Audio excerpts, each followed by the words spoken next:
السلام عليكم ورحمة الله وبركاته. أهلا بيكم في قناة جوجو تاروت. هنقول النهاردة طاقة برج الحمل بتاريخ 27 أكتوبر. يلا بينا كده يا برج الحمل نشوف الطاقة ليكوا. يا رب كل الخير ليكوا يا برج الحمل، وتحقيق أماني وتسيير لأموركوا وكل حاجة حلوة بتتمنوها يا رب تلاقيوها الفترة اللي جاية بكل سهولة ويسر. يلا بينا كده، يلا بينا. بسم الله. بسم الله الرحمن الرحيم.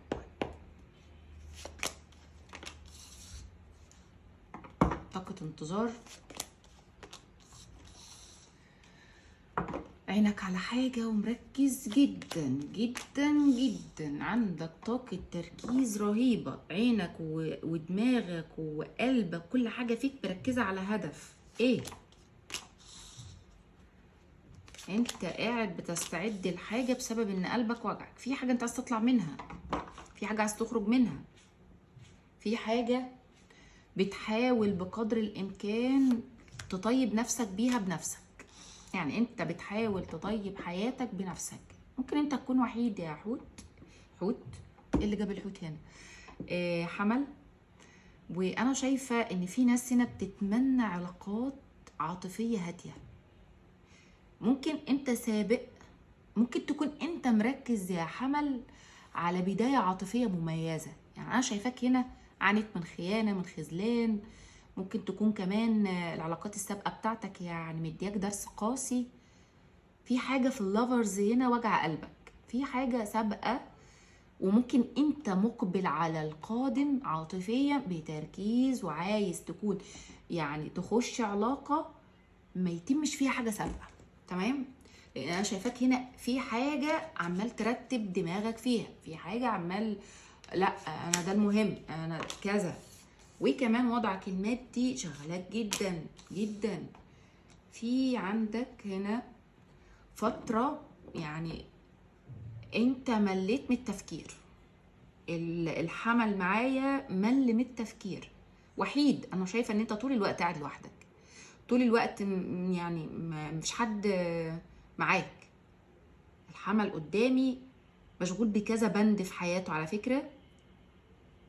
وكمان مش عارفة ليه عندك نظرة كده اللي هو ايه، يعني خلاص هي الدنيا مش شايفة الا انا ولا ايه. في ناس هنا في ناس خداعة محيطة بيك. في ناس زي بتسرق فرحتك، بتسرق سعادتك، عايز تاخد منك حاجة. عايزين توضيح اكتر كده، لان انا حاسة ان في التارو كده بيشير لي بامور عايزين نفهمها هي ايه. عايز تثبت نفسك في شيء، عايز تثبت نفسك يا في عملك، يا عايز تثبت نفسك لشخص، يا عايز حاجة توضح لك. ويمكن تركيزك من البداية هنا وانتظارك ممكن يكون في شيء انت عايز، هو معتم قدامك، فانت بتدور ان انت تطلع للنور في القصة دي. ايا كان انت حاطط طاقتك عليه. في طاقة بلوك هنا، وممكن يكون بلوك قلب.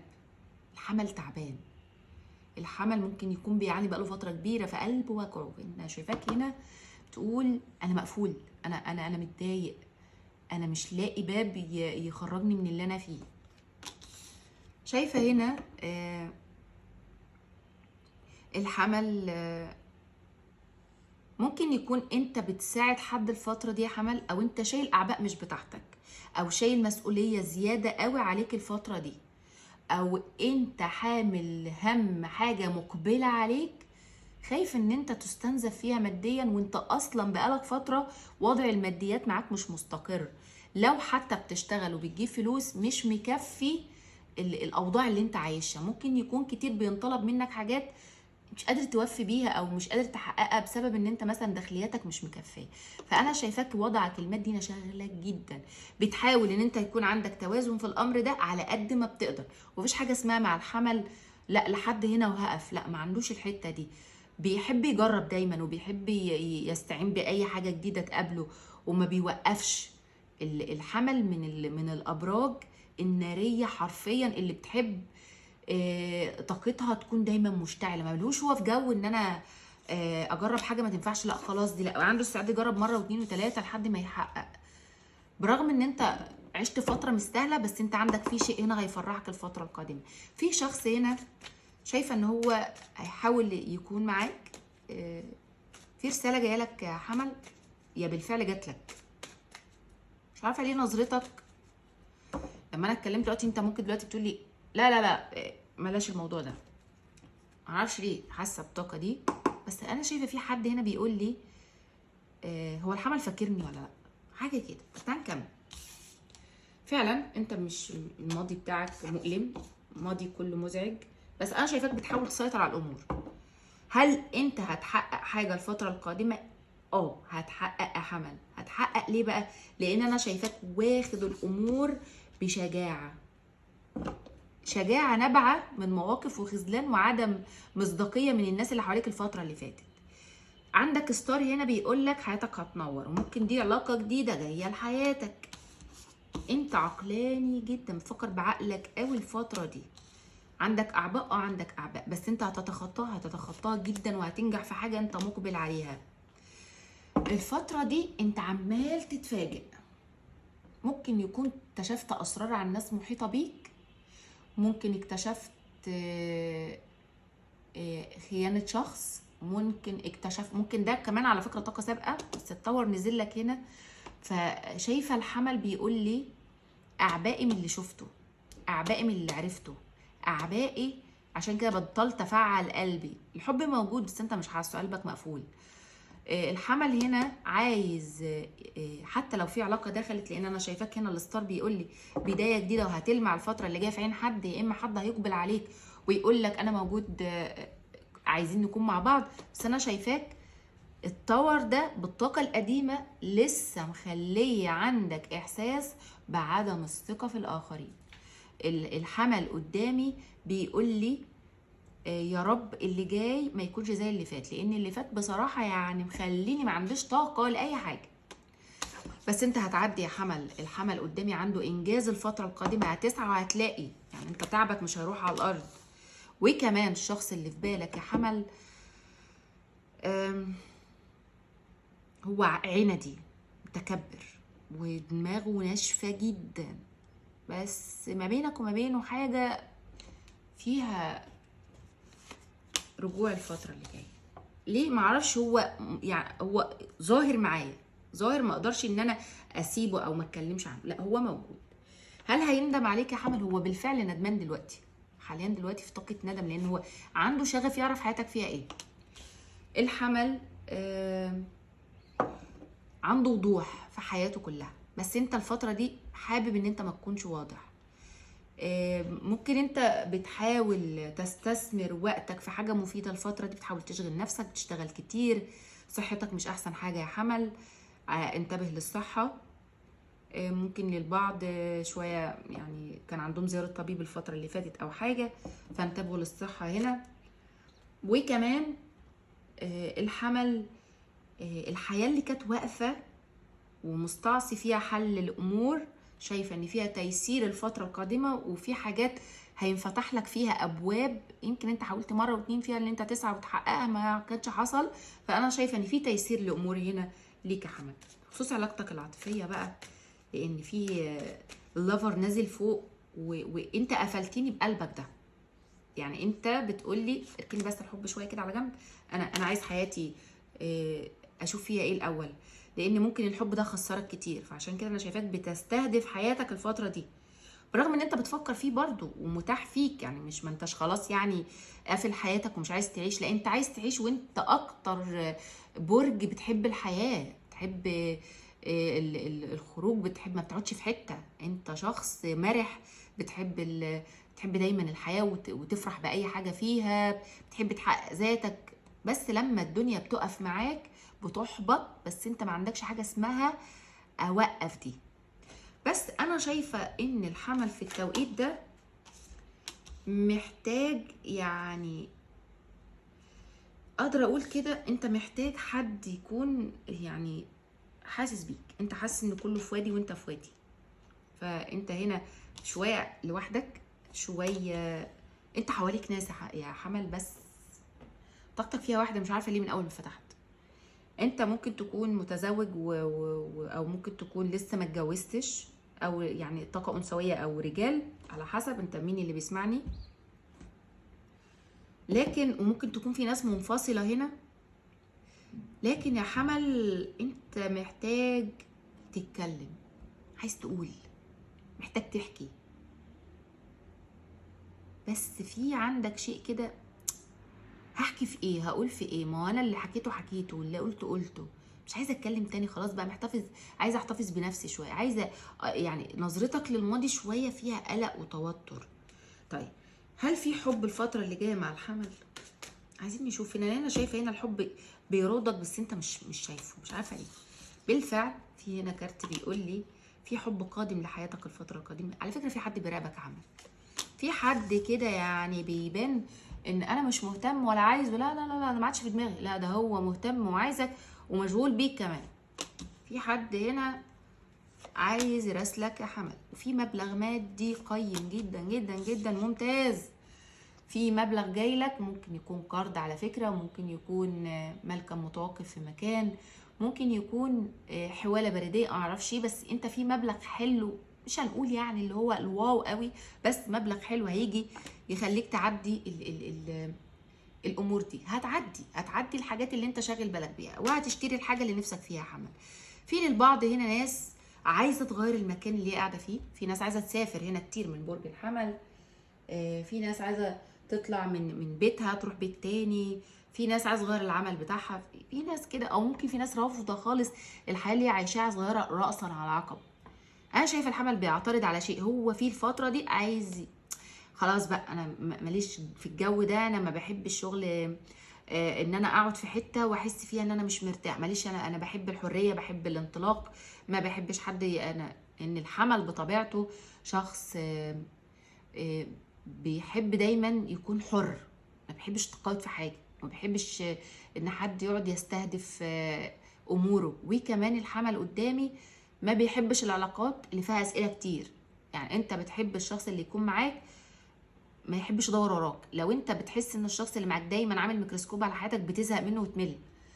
فانا شايفه الحمل ما بيحبش، بيجيله الضغوطات دي لو حس ان الشخص اللي معاه مسيطر. انت مع شخص مسيطر اصلا، يعني الحمل شخصيه مسيطره، بتحب تسيطر وبتحب تكون ملمه بكل حاجه. ما تحاولش تتخابس مع الحمل، لان الحمل بيسكت بس فاهم. للعلم برضه للناس اللي بتتعامل مع برج الحمل. بالنسبه للطاقات هنا اللي مع الحمل، معايا طاقات مائية، معايا طاقات هوائية بقوة، طاقات النارية موجودة، ترابي بردك متاح مش كتير بس موجود. طب تعالى بقى نشوف الشخص اللي في بالك ده هو ايه كمان رأيه في القصة دي، وتعالى كده نشوف هو كمان عايز يقول لك يا حمل. تعال نشوف، يلا بينا، بسم الله. انا اسف جدا، انت ما تستحقش كل ده مني، بقول لك انا اسف، انا عارف ان انا قصرت معاك. ما تفكرش سكوتي ان انا مرتاح، لا هو مش مرتاح. لو انت فكر ان هو عايش حياته والدنيا جميله، لا لا هو مش كده خالص. انت وحشتني جدا بغض النظر عن شكل الامور ما بيننا. انا بقول لك اعتذرت كتير علشان ابعد السبب الحقيقي. هو الشخص ده قلت لك من الاول بيلف وبيدور شويه، يعني هو شويه عنده شويه لف ودوران، بس بيحبك يا حمل. للعلم في غيره قويه جدا في الطاقه دي، في حد بيغير عليك قوي يا حمل، حد كده بص بيبص في عينيك بيقراك، تقريبا الشخص اللي معاك. ويمكن انتوا طول الوقت ما بينكم مشاحنات بسبب انه فاهمك زياده، فلما بتيجي كده تخل معاه في حاجه يقوم يقفشك. حاسس بحنين كبير اتجاهك، وبفكر في كل لحظه حلوه ما بيننا. كنت دايما لابس قناع، عيب والله، شفت هو بيعترف لوحده، انا كنت لابس قناع. عاوزك تمتلكني وعايزه امتلكك، عايز يكون معاك الفترة اللي جاية. لو هترمي نفسك في النار يكون معاك، يا سلام. حمل الشخص ده يعني ممكن كتير يكون انت بتشوفه مش واضح، بتشوفه كتير تعبك، بيقفلك بالند كده، يعني واقفلك دايما بالسيف، مش عايز يوضح لك اموره. بس انتوا دايما العلاقة بتاعتكم دي شايفة كتير فيها اوف اون، وشايفة فيها تدخلات، وممكن التدخلات دي تكون اهلك يا اهله، يا اما كمان اطراف تالتة بتحب تخش كده تعمل زوبعة كده في علاقتك وتمشي. في ناس بتستهدف حياة الحمل بطريقة او باخرى. يعني انا شايفة علاقتك العاطفية انت اكتشفت فيها شيء، والشخص ده اكتشف فيها شيء. في حاجه كده. لكن هل انتوا لسه بتفكروا ببعض؟ في ناس هنا بتفكر في بعضها لسه، وفي ناس مش ناويه ترجع الماضي خالص بسبب في ناس ما بتسامحش يا جماعه. يعني في ناس ما بتحبش تغفر شويه، في ناس كده، يعني في ناس فيها الانطباع ده شويه. طيب تعالوا بقى هنا نشوف ال الكروت اللي هتدينا كده نبذات برسائل لشيء انت ممكن تكون بتفكر فيه، فخد من باب الإشارة، يعني يكون إشارة ليك في شيء أو استنتاج القراءة بإشارات. طيب تعالى هنا نشوف العين التالتة هتضيف لنا إيه. شخص ما سيقرب منك ويعتذر، لسه قايله حالا يا حمل، في حد هيرجع لحياتك الفترة القادمة وهيصلح حاجة بوظتها، يا إما شخص جديد يا إما اللي في الماضي هيرجع. شوف انت حتى بيقولك ايه، شخص ما يقرب منك ويعتذر لا يمكن الوثوق به. ركز في الكارت قوي، شوف ايه اللي يعني انت ما عندكش ثقة اصلا، والكارت كمان بيقولك يعني ما تفتحش قلبك على طول. عندما يظنون انك انتهيت تفاجئ الجميع ببداية جديدة، ودي طاقة الحمل حرفيا. يدي احساس للكل انا وقعت خلاص، ما لا، وفجأة يقوم قومة يوري الكل. لا اوعوا تفكروا ان انا ما عنديش اخر. انا الحمل شخصيه شجاعه جدا جدا وملهاش وعلى فكره الحمل من الابراج اللي ما عندهاش سعي للغير، يعني ما بيشغلش باله بحد، بس ما بيحبش التطفل من الاشخاص الاخرين، ما بيحبش الشخص يتطفل عليه، بيزهق من الحته دي. طب تعال نشوف رسالتك ايه يا حمل.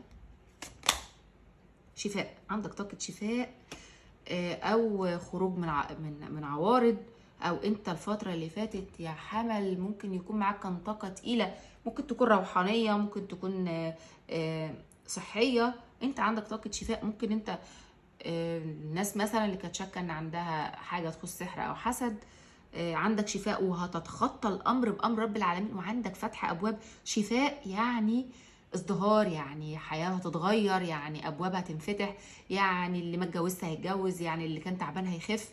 طاقه الشفاء شامله كل شيء على فكره، مش شرط بس من الباب الصحي. طيب بالنسبه هنا برضك للرساله، احنا هنزود في قراءاتنا الفتره القادمه نصايح للمال او وضعك المادي، نسحب له رساله في القراءات، وهنسحب كروت توقيتات للبشاره مش اكتر. يعني هنسحب توقيت لشيء انت هتفكر فيه، وهنقول لك مثلا بشاره التوقيت اللي انت مثلا نفسك الحاجه دي تتحقق فيه، بشاره ليست الا. طيب بالنسبه هنا لرساله لوضعك المادي، النصيحه اللي جايه لك تخص وضعك المادي الفتره القادمه بامر رب العالمين. طبعا دي طاقه اسبوعيه عشان انا ما قلتش في بدايه الفيديو. هنا بيقول لك هديه ودعم مالي، عطاء وكرم، اجازه. يعني انت عندك الفتره اللي جايه يا حمل، الكارت في الوضع المادي بيقول لك عندك وفره ودعم وعطاء وكرم وابواب هتنفتح لك، ويمكن كمان هتاخد اجازه هتتدلع فيها يا حمل. طيب هنا ايه كمان الكروت اللي انا بتكلم فيها؟ كروت التوقيتات. كروت التوقيتات ما بشاره الا بس احنا بناخد بالبشاره مش اكتر، لا يعلم الغيب الا الله. طيب انتوا بقى حطوا حاجه في عقلكم او استدعوا حاجه كده في بالكم ونسحب عليها كارت من باب البشاره مش اكتر. يلا بينا يلا بينا كده، ركزوا على حاجه في عقلكم، كل واحد يحط حاجه في عقله. ايه مثلا؟ هتجوز امتى؟ هيجيلي فلوس امتى؟ الشخص اللي في بالي هيرجع امتى؟ الحاجه اللي نفسي احققها، المشروع هينجح امتى كده؟ فاهميني؟ ويلا نسحب كارت. الامر يتوقف عليك، في حاجه متوقفه ان انت تسعى فيها، في حاجه متوقفه ان انت تاخد خطواتك فيها، ايا كان بقى انت ايه اللي في بالك، الامر متوقف عليك من باب البشارات. يعني ممكن دي تكون رساله غير مباشره ليك في شيء، تنبيه مثلا تنبهك لحاجه. تمام؟ طيب تعالى نشوف راي الملائكه ايه بخصوص علاقتك العاطفيه للناس. بس اضافه صغيره، احنا بناخد بشارات من القراءات، يعني بناخد بشرة تدينا، لان هقول لكم على حاجه دايما بقولها في قراءاتي، كل ما يكتب كل ما يسمع كل ما هو يحقق. انت يعني انا دايما بعرف ان انا دايما طول الوقت بجذب لنفسي اللي دايما بسعى له. فانت لما طول الوقت تبشر نفسك بحاجات حلوه هيجيلك حاجات حلوه بالفعل، لان انت هتتبشر من مين؟ من ربنا. فبالتالي انت طول ما انت مفعل طاقتك بطاقه الله عز وجل ان هو هيبعت لك كل الخير، هيبعت لك ايه بقى بتاخده انت بقى من الاجواء بتاعتنا احنا. ناخد بشاره مثلا من حد بيتكلم، من قراءات كده، او حاجه مثلا بتصادفك على السوشيال ميديا. تمام. يلا بينا كده نشوف رأي الملايكة ايه في قصتك يا حمل. طاقة الأطفال، حياتك العاطفية متأثرة بما يخص الأطفال. ممكن تكون في ناس هنا متجوزة من برج الحمل وحاملة هم أطفالها جدا، أو حاملة هم لأسرتها جدا، أو إخواتها، مش شرط أطفال. ففي حاجة تخص هنا كده شيل هم في حياتك بخصوص حياتك العاطفية، أو ممكن تكون في ناس موقفة حياتها لحبها لأطفالها. بأمر رب العالمين كل الخير ليكم يا برج الحمل. كنتم في قناة جوجو تاروت، نورتوني.